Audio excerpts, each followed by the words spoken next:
Hi there, Colleen here from Ultimate Backyard, and today we're going to talk about growing hibiscus in pots. These gorgeous bright blooms are a favourite among gardeners, and they're perfect for adding a pop of colour to your garden or patio. So let's get started, and by the end of this video, you'll be able to grow and enjoy hibiscus in your own backyard all summer long. Also, stay tuned until the end as I share my #1 tip for promoting plenty of new flowering growth over the summer months. But first, let's discuss choosing the right pot for your hibiscus.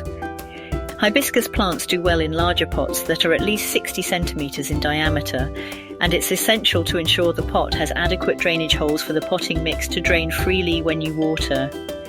You can select from various pot materials like plastic, terracotta, or large ceramic pots depending on your personal preference.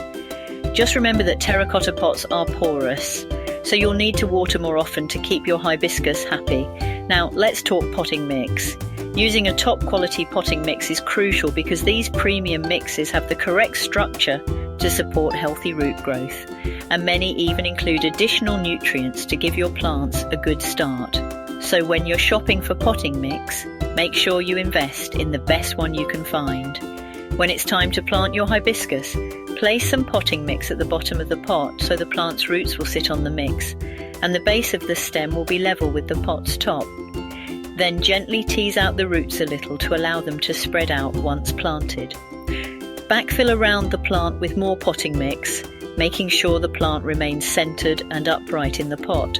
You can also add a little mulch, like fine bark, to help retain moisture and keep the roots cooler. Once you've planted your hibiscus, it's time to give it a good watering. Water deeply until the excess runs out of the drainage holes at the bottom. Let the excess water drain away and place your potted hibiscus in a sunny spot. Avoid placing a saucer under the pot, as hibiscus plants need good drainage and don't appreciate constantly wet roots. Keep in mind that some hibiscus species prefer a sunny position, while others prefer some shade, so be sure to check the label on the nursery pot for ideal conditions. To keep your potted hibiscus healthy and thriving, regular watering and feeding are important. Hibiscus plants like plenty of water during the warmer months, but remember they also need good drainage. Water your plant when the top 2 centimetres of soil are dry. As for feeding, use a slow-release granulated fertilizer designed specifically for flowers, which only needs to be applied every 6 months, once in spring and once in autumn. Lastly, don't forget to trim your hibiscus in the spring to promote plenty of new growth over the summer. Then just sit back and enjoy those delightful blooms. And that wraps up our guide on growing hibiscus in pots. Thanks for watching, everyone. Please hit that like button and subscribe to Ultimate Backyard for more gardening tips and tricks. And don't forget to drop a comment below to let me know how your hibiscus turns out, or if you have any questions. Happy gardening!